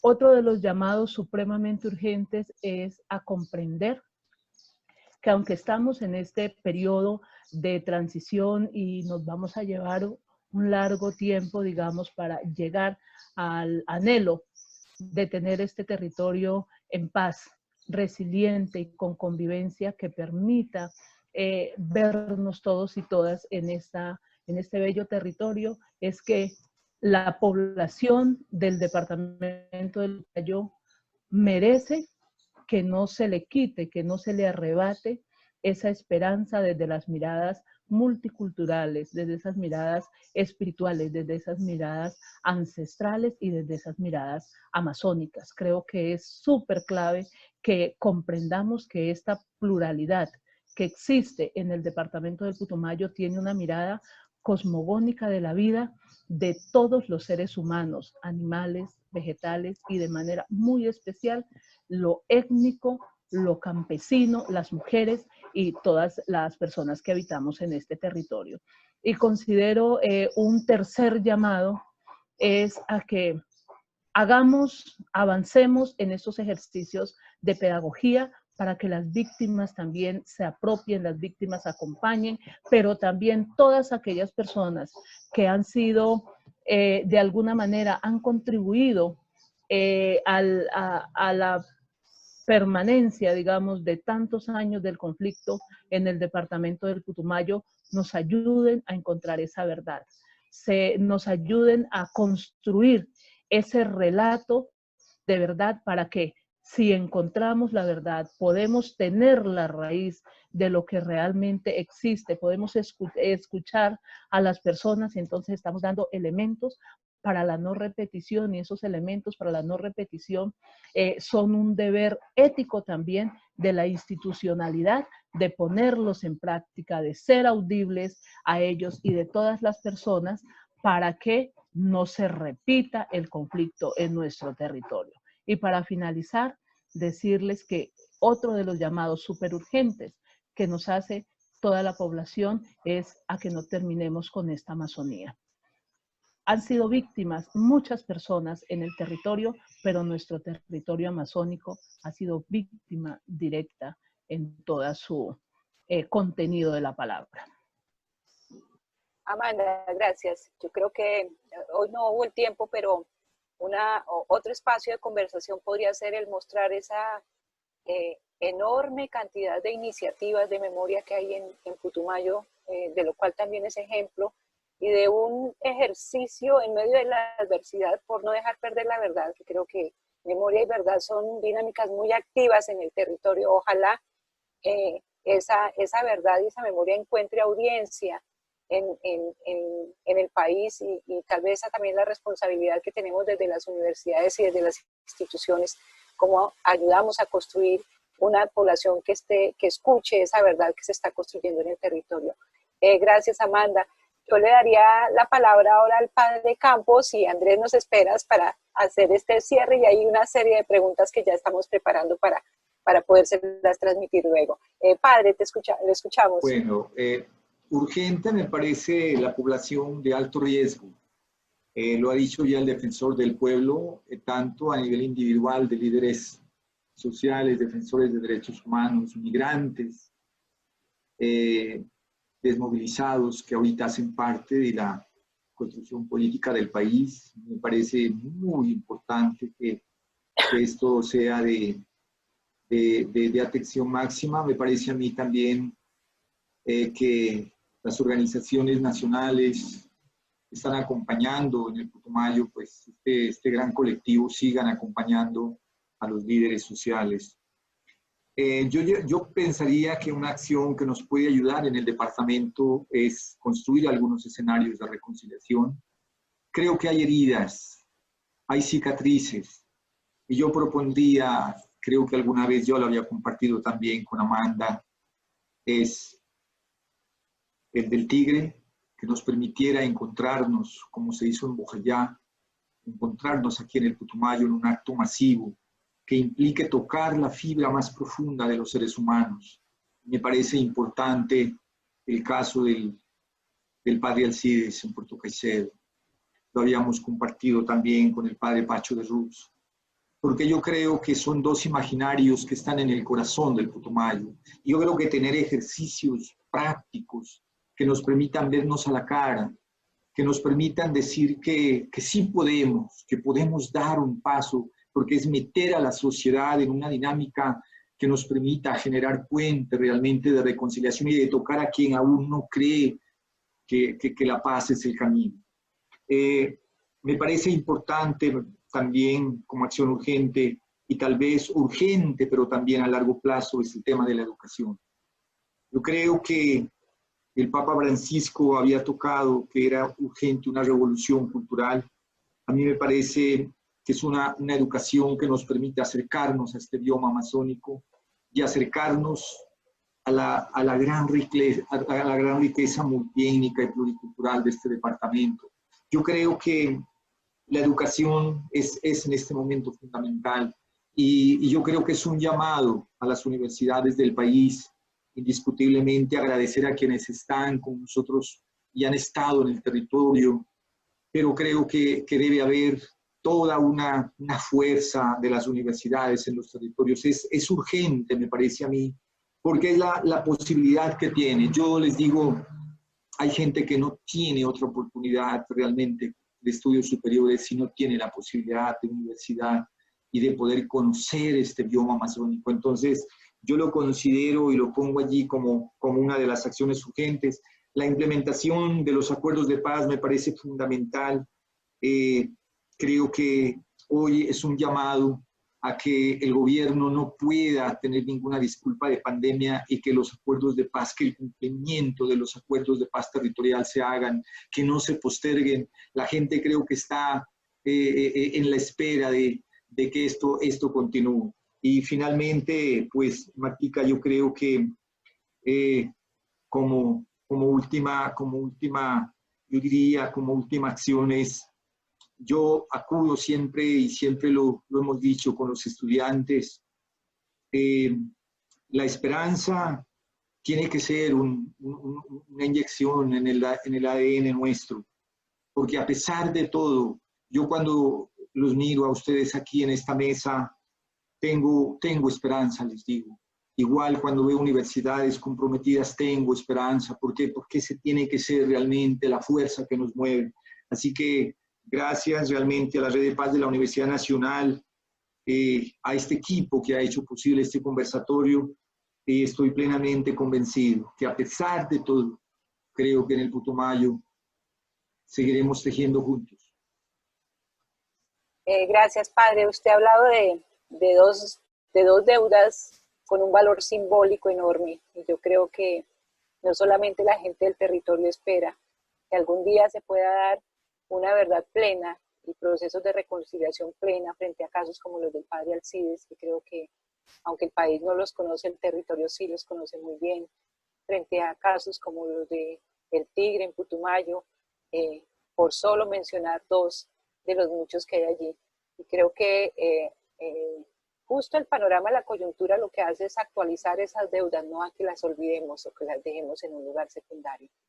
Bueno, ya esta segunda ronda la queremos cerrar con Andrés y nos han llegado ya varias preguntas, entonces les pido a los panelistas si nos acompañan estos 20 minutos que nos quedan para responder algunas de las preguntas que llegan.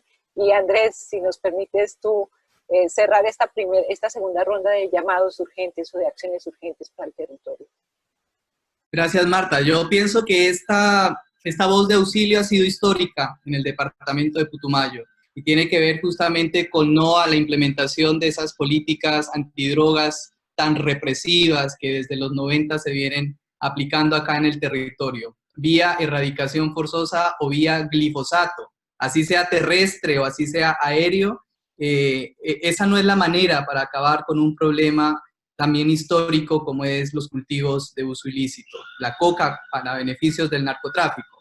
Y esa ha sido una voz histórica que se ha venido planteando acá en el territorio. Hay una voluntad enorme del campesinado y del sector indígena que está comprometido con sustituir de manera voluntaria este problema de transitar hacia una economía lícita, pero ahí no ha tenido suficiente eco ni respaldo de los gobiernos nacionales que desde el 90 se han dedicado por vía de la represión a acabar con estos procesos y estas voluntades. Entonces creo que esa es una voz histórica que todavía sigue pidiendo que resuene más. Hay que acabar con la coca para fines del narcotráfico, eso es claro, pero hay que acabarlo sin atentar contra la Amazonía, por ejemplo. El glifosato es un veneno y es preocupante que se siga a estas alturas de la vida, en medio de una pandemia como la que tenemos, pensando que un veneno es la solución para resolver un problema como las drogas en el mundo y en países como el nuestro. Además, pues también esta voz ha sido silenciada históricamente, asesinada, y creo que ese es un llamado urgente que tenemos. Y aquí digamos que no solo le corresponde a los cultivadores de coca, sino que si realmente queremos defender la Amazonía como un espacio común para toda la humanidad, pues deberíamos entonces unirnos más. La pandemia nos muestra justamente la importancia de cuidar territorios tan claves como este que estamos viviendo aquí, que nosotros habitamos, ¿no? Este ecosistema.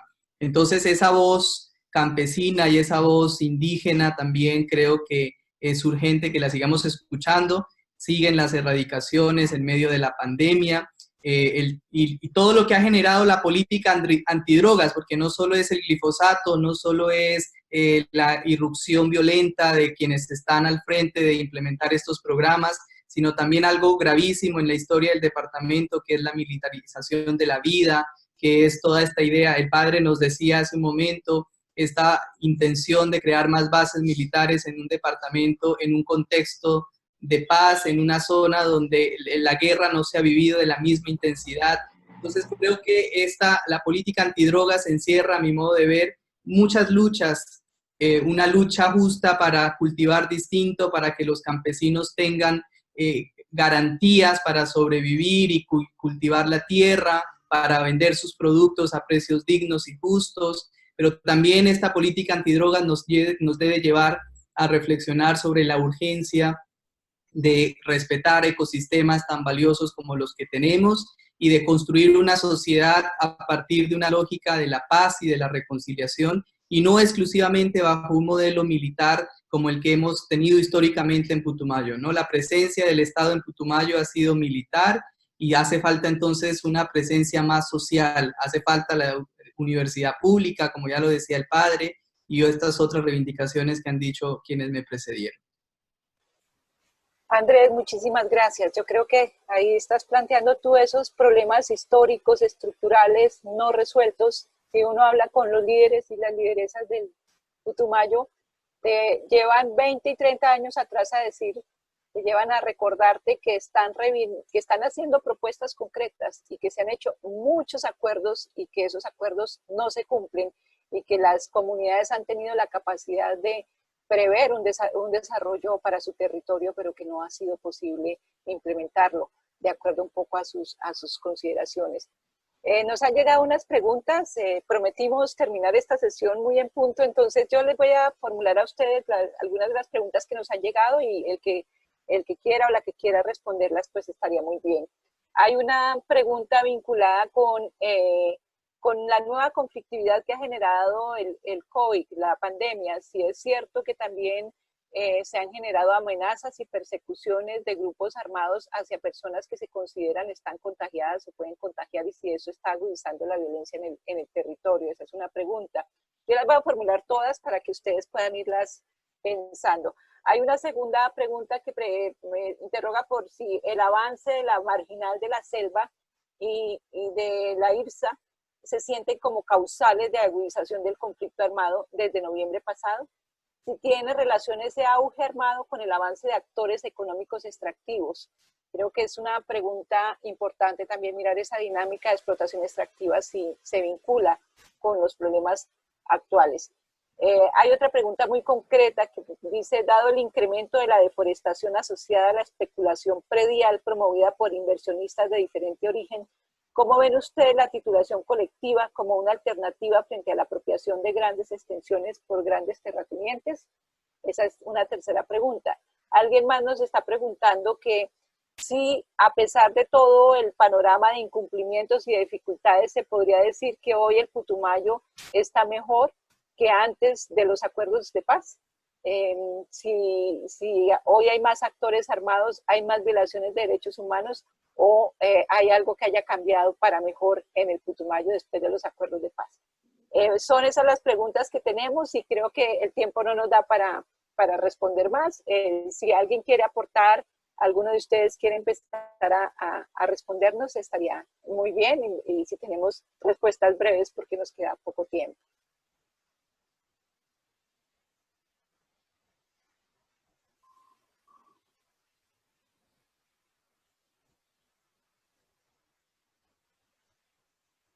Bueno, si alguno se anima a responder. Hola, bueno, dale, voy a ver si respondo algunas que pues de alguna manera la respuesta puede estar relacionada, igual pues los compañeros y la compañera Amanda me pueden complementar, ¿no? Frente a si la conflictividad que en este momento se desarrolla en el departamento puede estar asociada al proyecto de la Marginal de la Selva o el proyecto IRSA, ¿no? Hay que decir que en el Putumayo pues son tantas las conflictividades que tenemos que aún somos pocos los que tenemos conocimiento de este proyecto que se tiene previsto para esta región, ¿no?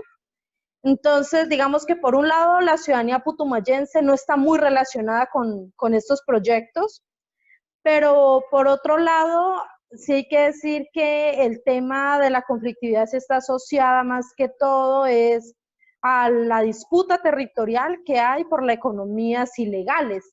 Y las economías ilegales, por un lado la cocalera, pero por otro lado ríos abajo, Puerto Guzmán y Puerto Leguízamo por la explotación minera ilegal de oro, ¿no? Entonces digamos que eso más que todo ha sido como la relación de conflictividad y de disputa territorial en la cual nos hemos visto como encerrados, ¿no? Y los líderes y las lideresas, pues por tanto, y las comunidades, pues allí en medio, precisamente por ser los promotores de la implementación del acuerdo de paz en su integralidad. Entonces, eso. Gracias, Julie. Andrés, ¿quieres contribuir? Sí, bueno, yo pienso, también trataré de a ver si puedo resolverlo, son preguntas bastante difíciles. Bueno, Putumayo no ha estado con reportes tan marcados sobre COVID como a diferencia de departamentos que nos rodean. Digamos, Putumayo es un departamento nuevo en el tema de tener reportes de casos. Sin embargo, lo que circuló, pues, mucho antes de que se declararan los primeros casos positivos, pues fueron precisamente una serie de panfletos. Yo aquí no estoy para decir si son reales o son irreales o son mentiras, pero lo que sí generan esos panfletos es mayor colapso de lo que ya implica la misma tragedia por la que estamos pasando con la pandemia, ¿no? Es decir, se aumenta el nivel de ansiedad, de angustia, de incertidumbre, porque claro, son panfletos que claramente están diciendo si hay casos los matamos, tan sencillo como esos. Y eso nos debe, digamos que en un primer nivel de análisis, lo que uno puede decir, eso contribuye a que estas dinámicas de angustia existencial por las que estamos viviendo en todo el país y en varios países del mundo, pues aumente. Digamos, la crisis se agrava cuando hay un aliciente de conflictividad como esta, ¿no? Vía amenazas, vía este tipo de represión.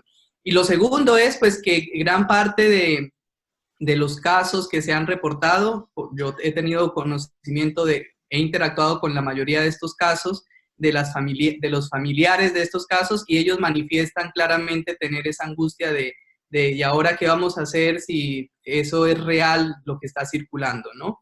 Sin embargo, pues sobre la realidad del mismo es incierta y muy difícil de responder, pero existe esa intención de hacer daño a partir de una situación tan grave como la que estamos viviendo con la pandemia.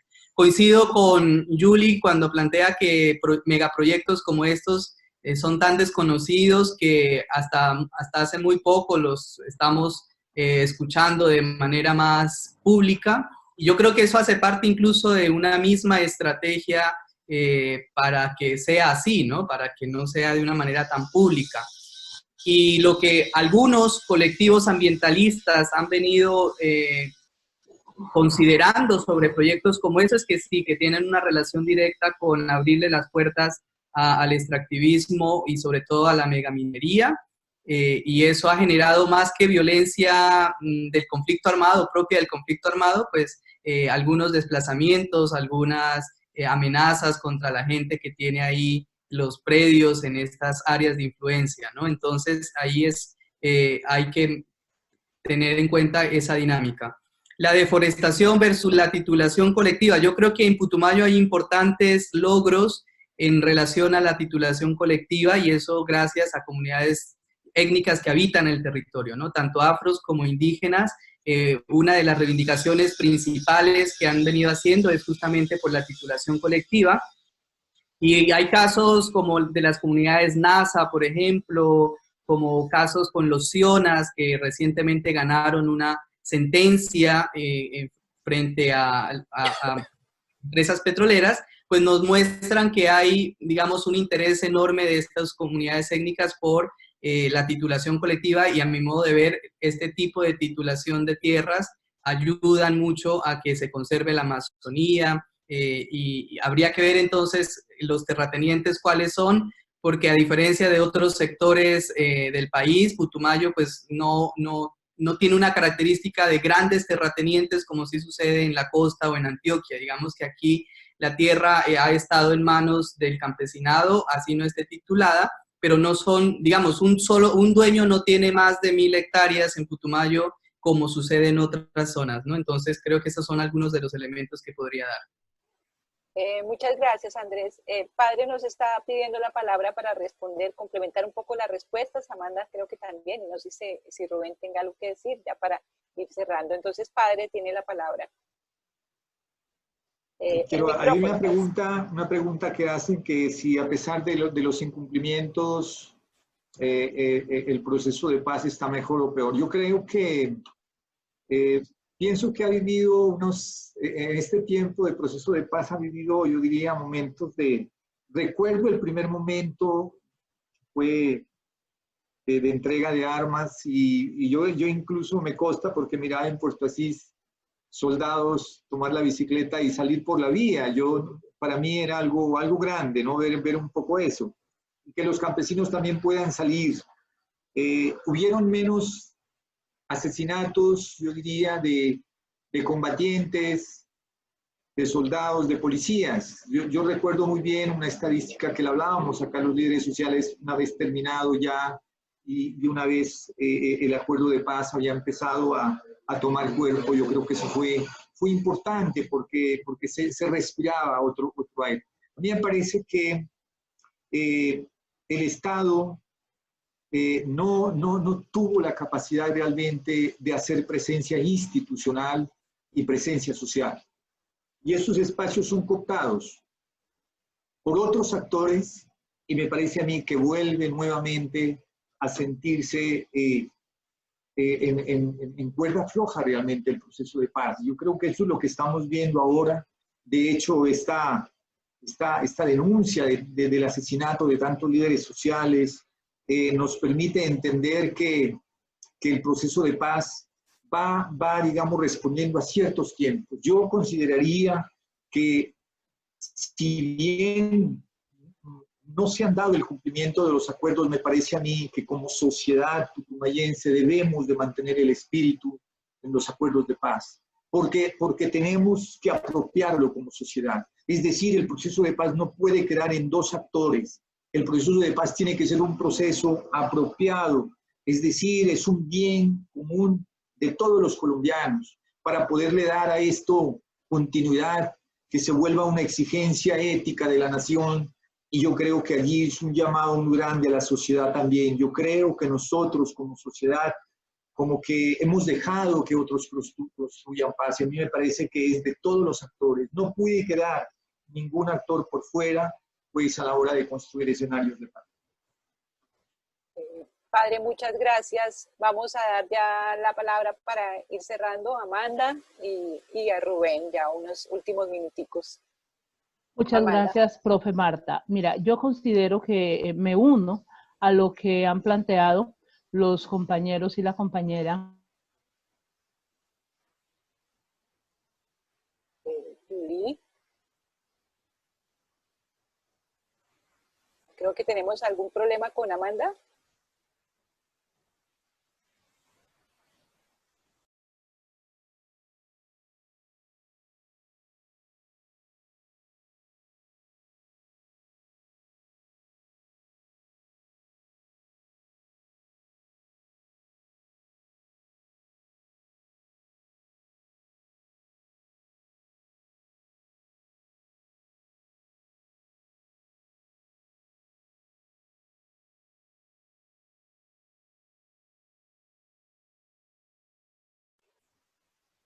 ¿Estamos teniendo algún problema?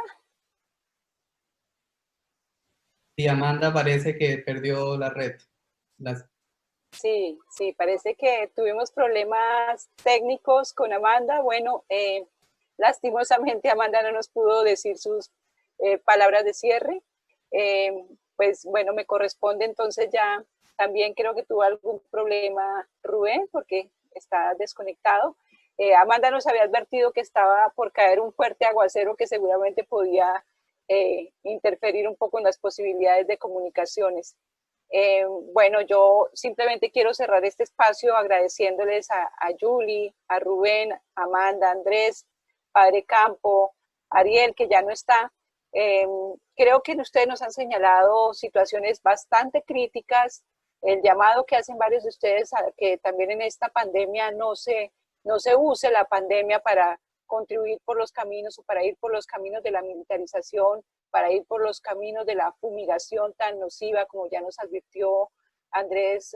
Esto es inconcebible en momentos donde la gente está clamando protección de la vida, está clamando que se cumplan los acuerdos, los pactos, que los campesinos tengan la tierra que están reclamando y las alternativas, sobre todo para poder implementar sus proyectos, creo que ahí hay llamados muy, muy claros. Muchos de ellos también coinciden con los mismos reclamos y las mismas demandas que nos planteaban los compañeros del Catatumbo en la sesión pasada.